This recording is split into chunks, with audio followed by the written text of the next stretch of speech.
ఏపీలో పింఛన్ల పంపిణీ లబ్ధిదారులకు స్వయంగా పంపిణీ చేసిన చంద్రబాబు.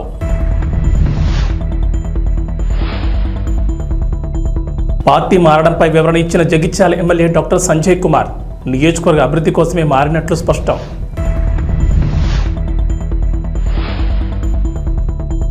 కల్కి కలెక్షన్ల ప్రభంజనం 4 రోజుల్లోనే 500 కోట్ల వసూళ్లు.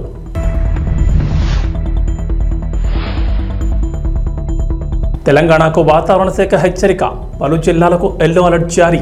ఆంధ్రప్రదేశ్ వ్యాప్తంగా పింఛన్ల పంపిణీ ప్రారంభమైంది. ముఖ్యమంత్రి నారా చంద్రబాబు నాయుడు స్వయంగా పింఛన్ల పంపిణీ కార్యక్రమంలో పాల్గొన్నారు. ఎన్టీఆర్ భరోసా సామాజిక భద్రత పింఛన్ల పంపిణీలో భాగంగా గుంటూరు జిల్లా పెనమాకలోని ఎస్టీ కాలనీలో జరిగిన కార్యక్రమంలో పాల్గొన్నారు. ఉదయం 6 గంటలకు కాలనీలో స్వయంగా ఆయనే లబ్ధిదారులకు పింఛన్ అందజేశారు. బాణావత్ పాములు నాయకు కుటుంబం చంద్రబాబు చేతుల మీదుగా పింఛన్ తీసుకుంది. పాములు నాయకు వృద్ధాప్య పింఛన్, ఆయన కుమార్తె ఇస్లావత్ శివకుమారికి వితంతు పింఛన్, ఆయన భార్యకు రాజధానిలో భూమి లేని వారికి అందజేస్తున్న పింఛన్ను స్వయంగా చంద్రబాబు అందజేశారు. దేశంలోనే తొలిసారి ఓ ముఖ్యమంత్రి స్వయంగా లబ్ధిదారుల ఇంటికి వెళ్లి పింఛన్ అందజేయడం ఇదే మొదటిసారి. ఇది ఓ రికార్డ్ అని చెప్తున్నారు. ముఖ్యమంత్రి చంద్రబాబు పింఛన్ల పంపిణీ అనంతరం గ్రామంలోని మస్జిద్ సెంటర్ వద్ద నిర్వహించే ప్రజావేదిక కార్యక్రమంలో పాల్గొన్నారు. గ్రామస్తులు లబ్ధిదారులతో మాట్లాడారు. రాష్ట్ర వ్యాప్తంగా ఎన్టీఆర్ భరోసా పేరుతో పింఛన్ల పంపిణీ ప్రారంభమైంది. కూటమి ప్రభుత్వం ఎన్నికల మేనిఫెస్టోలో ఇచ్చిన హామీ మేరకు ఏప్రిల్ నెల నుంచి పెంచిన పింఛన్లు అందజేస్తున్నారు. మొత్తం 7,000 పింఛన్ మొత్తాన్ని అర్హులకు అందిస్తున్నారు.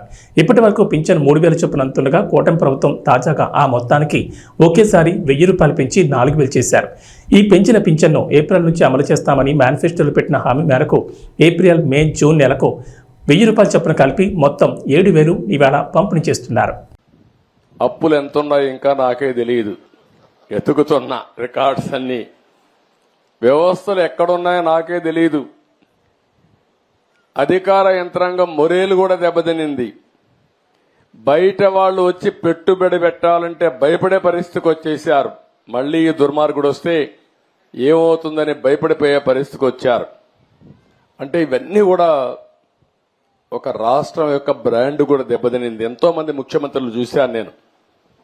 చాలా మంది వచ్చారు, చాలా మంది ఓడిపోయారు, చాలా మంది వెళ్లారు. కానీ ఒక వ్యక్తి ముఖ్యమంత్రిగా పనికి రాడు, అలాంటి వ్యక్తి వచ్చాడని 5 ఏళ్లు నిరూపించిన ఏకైక వ్యక్తి మొన్నటి వరకు నాడు పేరు కూడా నేను చెప్పకూడదు, కానీ అలాంటి వ్యక్తి తను. అంటే ఇప్పుడు నేను నిరూపించాలి ఎలాంటి వ్యక్తులు ముఖ్యమంత్రిగా ఉండాలో, దానికి ఆదర్శంగా నేను నిరూపించాల్సిన బాధ్యత నా పైన ఉంది. ఇప్పుడు ఈ 2 కాంట్రడిక్షన్. మొన్నటి వరకు మీరు చూస్తే పరదాలు కట్టేసేవాళ్ళు, ఎక్కడ పోయినా పరదాలు. ఎక్కడన్నా ఒక మురికి కాలువ ఉంటే మురికి కాలువ కూడా పరదా కట్టేసేవాడు కనపడకుండా. దాస్తే దాగుతుందా? మురికి వాసన రాకుండా ఉంటుందా అని అడుగుతున్నా మిమ్మల్ని. సమస్యలు పరిష్కారం చేయడానికి ప్రభుత్వాలు ఉండాలనే గాని సమస్యల్ని దాచిపెట్టి మనసును చంపుకొని బ్రతకడం లేకుంటే ఇంకొక విధంగా చేయడం కరెక్ట్ కాదని చెప్పి కూడా నేను మీకు తెలియజేస్తున్నా. తెలంగాణలో రాజకీయాలు రోజు రోజుకు ఆసక్తికరంగా మారిపోతున్నాయి. సీఎం రేవంత్ రెడ్డి మొదలుపెట్టిన ఆపరేషన్ ఆకర్ష్ ఇప్పుడు స్పీడ్ అందుకుంది. అందులో భాగంగానే రోజుకో బీఆర్ఎస్ ఎమ్మెల్యే కాంగ్రెస్ తీర్థం పుచ్చుకుంటున్నారు.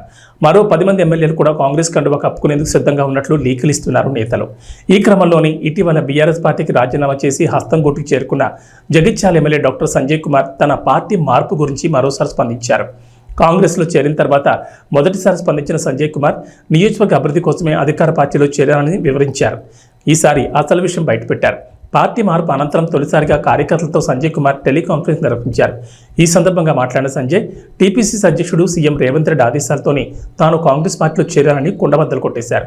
దీంతో తనతో పాటు కార్యకర్తలు నడవాలని కోరారు. గతంలో కాంగ్రెస్ పార్టీలో గెలిచిన ఎమ్మెల్యేలు అప్పటి అధికార పార్టీ అయిన బీఆర్ఎస్లో చేరి తమ తమ ప్రాంతాలను అభివృద్ధి చేసుకున్నారని, అదే తరహాలో తాను కూడా కాంగ్రెస్ పార్టీలో చేరారని స్పష్టం చేశారు. తాను ఏ పార్టీలో ఉన్నా జగిత్యాల నియోజకవర్గ అభివృద్ధి కృషి చేస్తానని సంజయ్ కుమార్ స్పష్టం చేశారు.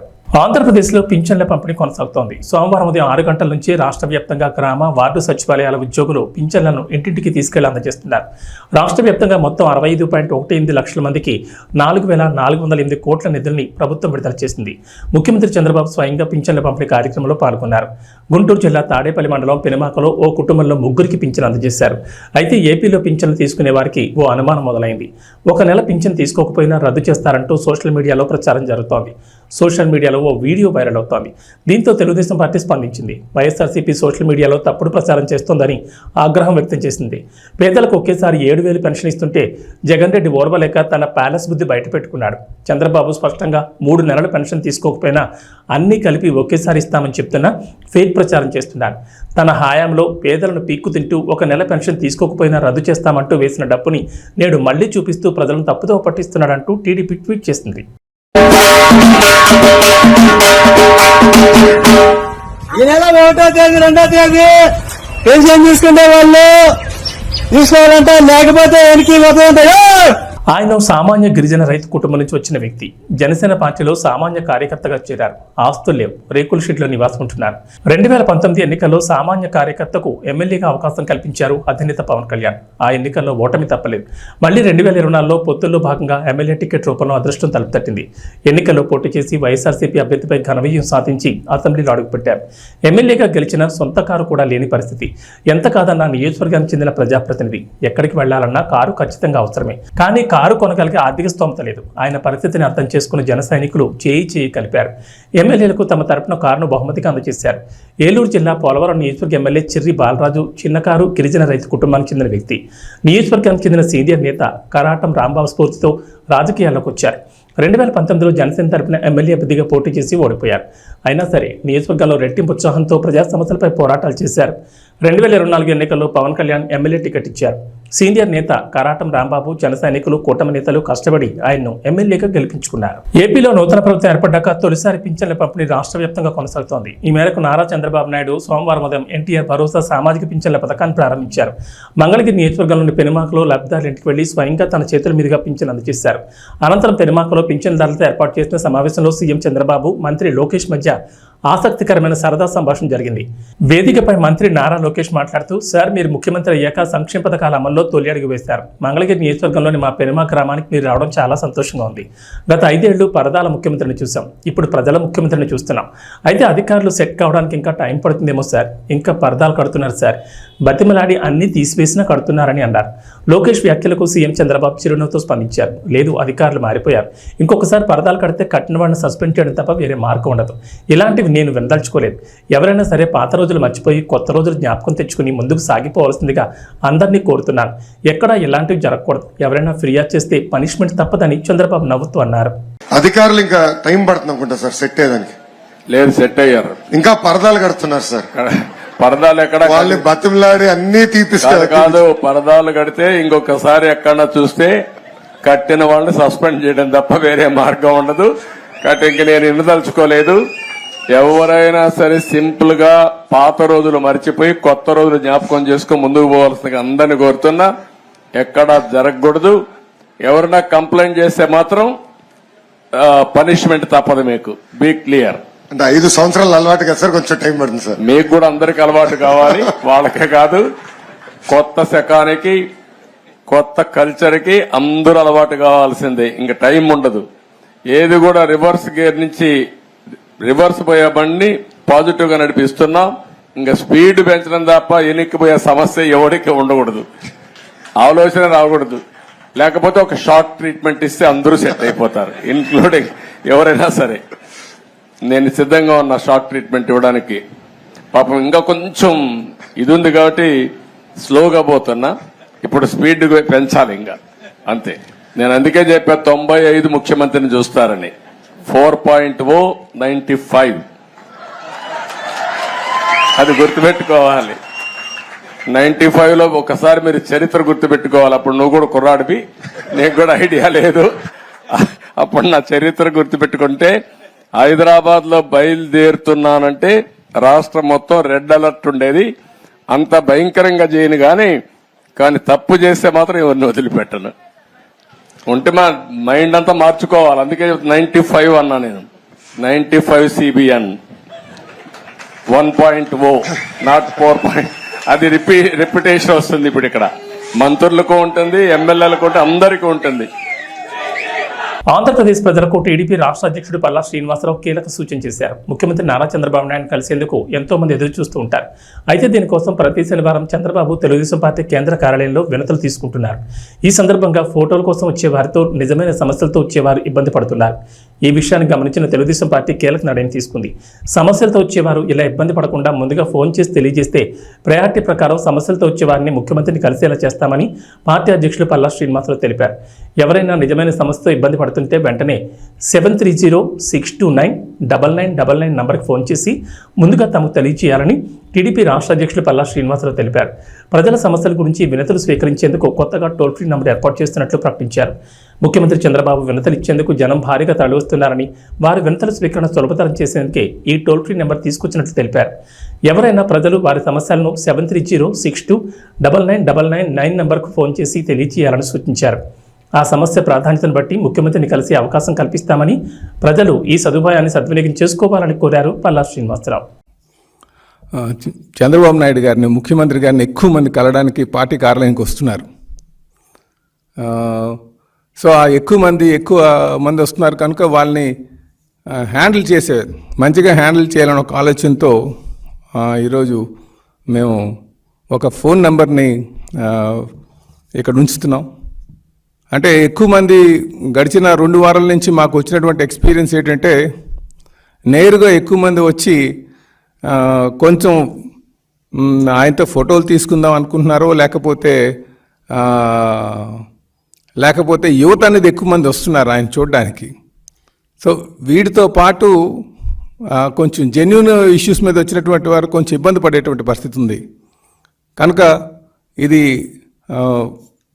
జెన్యూన్ ఇష్యూస్ మీద ఉన్నటువంటి వారికి ఎటువంటి ఇబ్బంది కలగకుండా ఉండడం కోసం మేము ఒక నంబరు, టోల్ ఫ్రీ నంబరు ఏర్పాటు చేస్తున్నాం. ఆ నంబర్ ద్వారా మరి మాకు ముందుగానే ఇంటిమేట్ చేస్తే, పార్టీ హౌస్లో ఉంటుంది ఆ నంబర్ ద్వారా మీరు ఇంటిమేట్ చేస్తే వారికి మేము ప్రయారిటీ కల్పించి వారికి మేము సీఎం గారిని కలిసేటట్టుగా చేస్తామని చెప్పేసి ఈ సందర్భంగా తెలియజేస్తున్నాం. ఈ నంబరు దయచేసి మా ఆఫీస్లో ఉంటుంది. అలాగే మేము తెలియజేస్తున్నాం 7306299999. దయచేసి ఈ నంబరు అందరూ కూడా నోట్ చేసుకోగలిగితే, ఎవరైనా సరే ఈ నంబర్ కానీ ఇంటిమేట్ చేస్తే ఆ నంబరు ద్వారా మేము ఇక్కడ గ్రీవెన్స్ నోట్ చేసి వాళ్ళకి టైం స్లాట్ అంటే ముఖ్యంగా వారి కోసం ప్రయారిటైజ్ చేస్తాం. ఎందుకంటే ఆ రోజు వచ్చిన వాళ్ళు చాలా వేల సంఖ్యలో వస్తున్నారు కనుక, అలాగే 500 మందికి ఈ గ్రీవెన్స్ని లిమిట్ చేద్దాం ఫస్ట్ విడతలో అన్న ఆలోచన కూడా వచ్చామని చెప్పేసి ఈ సందర్భంగా తెలియజేస్తున్నాం. అలాగే మేము దయచేసి ఇబ్బంది ఉన్నటువంటి వారు, అలాగే స్థానికంగా ఎమ్మెల్యేస్ ఎవరైనా కలకపోతే వారు నేరుగా ముఖ్యమంత్రి గారి ఆఫీస్కి వస్తే బాగుంటుంది అనేది మా ఉద్దేశం. వారు మాత్రం ఈ నంబర్ ద్వారా మాకు ఇంటిమేట్ చేసి వాళ్ళు సమస్య చెప్తే ఆ సమస్యని మేము నోట్ చేసుకొని ప్రయారిటీ పెట్టి వాళ్ళకి ముందుగా కల్పించడానికి మేము ఇక్కడ ఏర్పాట్లు చేస్తున్నామని చెప్పేసి మరి మీ అందరికీ కూడా తెలియజేస్తున్నాం. కనుక దయచేసి దీన్ని సద్వినియోగం చేసుకోవాలని చెప్పేసి నేను ప్రజల్ని, కార్యకర్తల, నాయకుల్ని ఈ అవకాశాన్ని సద్వినియోగం చేసుకోమని చెప్పేసి తెలియజేస్తున్నాం. అలాగే సింగరేణి సీఎండీ బలరాం నాయక్ ప్రతిష్టాత్మక tree man of Telangana award వరించింది. సింగరేణి సంస్థను పర్యావరణ రహిత సంస్థగా మార్చడమే కాకుండా తానే స్వయంగా 18,000కు పైగా మొక్కలు నాటి కోల్బెల్ట్ ఏరియాలోని 6 జిల్లాల్లో 35 చిన్న అడవులను సృష్టించినందుకు గుర్తింపుగా గ్రీన్ మ్యాపుల్ ఫౌండేషన్ ఈ పురస్కారానికి ఎంపిక చేసింది. ఈ మేరకు ఆదివారం హైదరాబాద్లో నిర్వహించిన ఫౌండేషన్ 2024 అవార్డుల ప్రదానోత్సవంలో ఆ సంస్థ ఎండీ అస్తుష్ వర్మ, ఎన్టీపీసీ, ఇతర ప్రభుత్వ రంగ సంస్థల ఉన్నతాధికారులు సింగరేణి సీఎండీ బలరాంకు ఈ అవార్డును అందజేశారు. దేశంలో పర్యావరణ పరిరక్షణ కృషి చేస్తున్న ప్రభుత్వ రంగ, ప్రైవేట్ రంగ దిగ్గజ కంపెనీలు, అందులోని ప్రభావశీల వ్యక్తులకు గ్రీన్ మ్యాపుల్ సంస్థ ప్రతి ఏడాది ప్రోత్సాహక అవార్డులు అందజేస్తూ వస్తోంది. ఇందులో భాగంగా సివిల్ సర్వీసెస్ అధికారిగా ఉన్నత స్థాయిలో తీరిక లేకుండా ఉండి కూడా పర్యావరణ పరిరక్షణ కోసం వేలాది మొక్కలు నాటినందుకు గాను పురస్కారం ప్రదానం చేసింది. శనివారంతో ముగిసిన T20 ప్రపంచ కప్ 2024లో భారత్ జట్టు ఛాంపియన్గా అవతరించిన విషయం తెలిసిందే. అయితే ఈ టోర్నీలో అద్భుత ప్రదర్శన కనబరిచిన 11 మంది ఆటగాళ్లతో అంతర్జాతీయ క్రికెట్ కౌన్సిల్ జట్టును ప్రకటించింది. ఈ మేరకు జూలై 1న అధికారికంగా ప్రకటన విడుదల చేసింది. ఛాంపియన్గా నిలిచిన భారత్ జట్టు ప్లేయర్లే ఇందులో మెజార్టీ స్థానాలు సాధించడం గమనార్హం. 11 మందిలో ఏకంగా 6 భారత ప్లేయర్లే ఉన్నారు. అయితే రన్నరప్గా నిలిచిన దక్షిణాఫ్రికా నుంచి ఒక్క ఆటగాడు కూడా 11 మందిలో లేకపోవడం గమనార్హం. ఐసీసీ ప్రకటించిన 11 మంది ఆటగాళ్లలో team India captain Rohit Sharma, vice captain Hardik Pandya, Suryakumar Yadav, Akshar Patel, Jasprit Bumrah, Harshdeep సింగ్లకు చోటు దక్కింది. అయితే T20 ప్రపంచ కప్ 2024 ఫైనల్లో ప్లేయర్ ఆఫ్ ది మ్యాచ్గా నిలిచిన విరాట్ కోహ్లీకి ఈ జాబితాలో చోటు దక్కలేదు. భారత ఆటగాళ్లతో పాటు ఆఫ్ఘనిస్తాన్ కెప్టెన్ రషీద్ ఖాన్, టోర్నీలో లీడింగ్ రన్ స్కోరర్గా ఉన్న ఆ జట్టు opener Rahmanullah Gurbaz, leading wicket taker Fazal Haq ఫరూకీలు ఉన్నారు. ఆస్ట్రేలియా నుంచి ఆల్రౌండర్ మార్కస్ స్టోయినిస్, వెస్టిండీస్ నుంచి నికోలస్ పోరన్కు చోటు దక్కింది. 12వ ప్లేయర్గా దక్షిణాఫ్రికాకు చెందిన అన్రిచ్ నోర్జే ఎంపికయ్యాడు. ప్రభాస్, నాగాశ్విన్ కాంబినేషన్లో జూన్ 27 వచ్చిన కల్కి 2898 AD చిత్రం కలెక్షన్లలో ప్రభంజనం సృష్టిస్తోంది.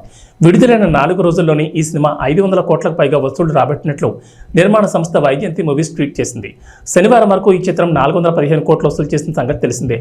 శని, ఆదివారం వీకెండ్స్ కావడంతో భారీ వసూలు రాబట్టింది. ఈ చిత్రంలో బిగ్ బి, అమితాబ్ బచ్చన్, విశ్వనటుడు కమల్ హాసన్, బాలీవుడ్ నటి దీపికా పదుకోనే వంటి స్టార్లు కీలక పాత్రలో నటించారు. ఇక మూవీకి పాజిటివ్ టాక్ రావడంతో వసూళ్ల పరంగా దూసుకెళ్తోంది. దగ్గరలో పెద్ద చిత్రాలు ఇవి కూడా విడుదలకు సిద్ధంగా లేకపోవడంతో కల్కి కలెక్షన్లు స్టడీగా ఉండే అవకాశం ఉందని సినీ విశ్లేషకులు అభిప్రాయపడుతున్నారు. సైన్స్ ఫిక్షన్గా తెరకెక్కిన ఈ సినిమా అభిమానులను ఉర్రతూ లెగిస్తోంది. ఇప్పటికే వివిధ రంగాలకు చెందిన ప్రముఖులు మూవీని చూసి ప్రశంసలు కురిపించారు. భారత సినిమా స్థాయిని పెంచే చిత్రాన్ని దర్శకుడు నాగాశ్విన్ అందించాడంటూ పొగడ్తలతో ముంచెత్తారు. తెలంగాణలో వర్షాలు కొనసాగుతున్నాయి. బంగాళాఖాతంలో అల్పపీడనం కొనసాగుతోంది. ఇటు ఉత్తర ఒడిశా, పశ్చిమ బెంగాల్ తీరాలకు ఆనుకుని ఉపరితల ఆవర్తనం నైరుతి దిశగా కొనసాగుతోంది. ఈ అల్పపీడనం ఉపరితల ఆవర్తనం ప్రభావంతో వర్షాలు కురుస్తాయని అంచనా వేస్తోంది వాతావరణ శాఖ. కొన్ని జిల్లాల్లో భారీ వర్షాలు కురిసే అవకాశం ఉందని తెలిపింది. రాష్ట్రంలో మరో 3 రోజులు బలమైన ఈదురుగాలులు, ఓ మోస్తరు వర్షాలు కురుస్తాయని వాతావరణ శాఖ తెలిపింది. ఇవాళ నల్గొండ, సూర్యాపేట, ఖమ్మం, భద్రాద్రి కొత్తగూడెం, పెద్దపల్లి, జగిత్యాల, మహబూబాబాద్, కరీంనగర్, భూపాలపల్లి, ములుగు, ఆదిలాబాద్, కొమరం భీం, ఆసిఫాబాద్, నిర్మల్, మంచిర్యాల జిల్లాలకు వాతావరణ శాఖ ఎల్లో అలర్ట్ జారీ చేసింది. రాష్ట్రంలో అత్యధికంగా వికారాబాద్ జిల్లా తాండూరులో 5.1 సెంటీమీటర్లు, నిజామాబాద్ జిల్లా పోతంగల్లో 4.8 సెంటీమీటర్లు, నిర్మల్ జిల్లా లోకేశ్వరం మండలం అబ్దుల్లాపూర్లో 4.8, బాసర 4.3, నిజామాబాద్ జిల్లా బోధన్ మండలం కల్దుర్తిలో 3.9 సెంటీమీటర్ల వర్షపాతం నమోదైంది. ఆదివారం జోగులాంబ, గద్వాల, వనపర్తి, వికారాబాద్, భద్రాద్రి కొత్తగూడెం, హైదరాబాద్, రంగారెడ్డి జిల్లాల్లోనూ పలు ప్రాంతాల్లో వర్షాలు పడ్డాయి. ఇవి బులెటిన్ విశేషాలు. నమస్కారం.